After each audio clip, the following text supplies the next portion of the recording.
দলীয় ঐক্য ধরে রেখে ভোটের প্রস্তুতি নেওয়ার নির্দেশনা দিয়ে তৃণমূলে কঠোর বার্তা দিয়েছে বিএনপি।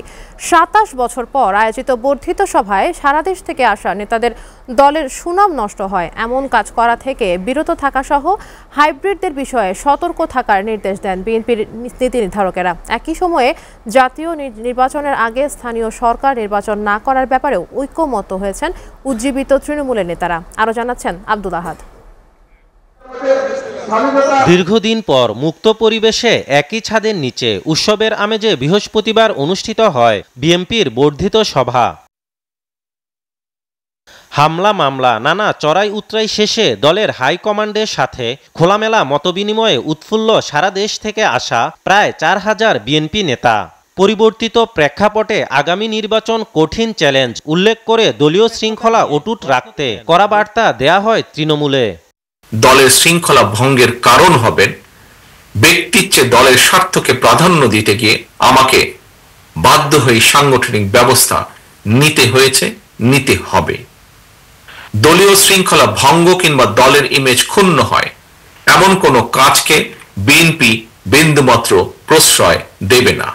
চাঁদাবাজি ও বিশৃঙ্খলা বন্ধ সহ স্থানীয় সরকার নির্বাচন না করা, জাতীয় নির্বাচনের রোডম্যাপ ঘোষণার বিষয়ে সরকারের উপর চাপ বাড়াতে ঐক্যমত্য হয় বর্ধিত সভায়। যে সিদ্ধান্তসমূহ পাঠ করে শোনানো হয়েছে এবং সেখানে মোটামুটিভাবে আমরা দলকে ঐক্যবদ্ধ রাখার উপরে অ্যাক্টিং চেয়ারম্যান গুরুত্ব দিয়েছেন।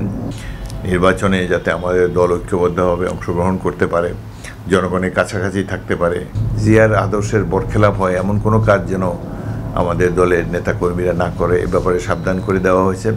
দুর্নীতির ব্যাপারে জিরো টলারেন্স, কোনো ধরনের দুর্নীতিকে সহ্য করা হবে না। করছে না। এখন স্থানীয় সরকার নির্বাচন করতে গেলে যে আইনশৃঙ্খলার অবনতি হবে এটা এই প্রশাসন ট্যাকেল করতে পারবে বলে আমরা মনে করি না। আর এই জন্য আমরা চাচ্ছি যে সবার আগে পার্লামেন্ট নির্বাচন হওয়ার পর আওয়ামী লীগ ক্ষমতার ছাড়লেও পতিত সরকারের লোকেরা নিজেদের আত্মরক্ষায় এখনও বিএনপির ছায়াতলে আশ্রয় নিয়ে বিশৃঙ্খলার চেষ্টা করছে এমন বক্তব্য উঠে আসে মাঠ পর্যায়ের নেতাদের কাছ থেকে। হাইব্রিড এসব নেতাকর্মীদের বিষয়ে দলের কঠোর অবস্থানের কথা জানান নীতি নির্ধারক নেতারা।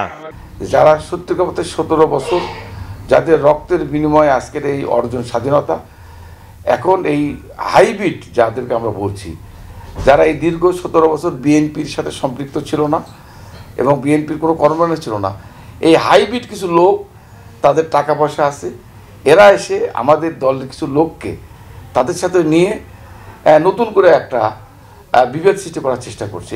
বর্ধিত সভার মধ্য দিয়ে শুরু হলো বিএনপির নির্বাচনী যাত্রা। ৩১ দফা কর্মসূচিকে সামনে রেখে দলের নেতাকর্মী সহ সকল শ্রেণী পেশার মানুষকে বিএনপির পক্ষে ঐক্যবদ্ধ করার আহ্বান জানান বিএনপির হাইকমান্ড। ৩১ দফা কর্মসূচির আলোকেই আমাদের সংস্কার কার্যক্রম চলবে। আব্দুল আহাদ, এসটিভি, ঢাকা।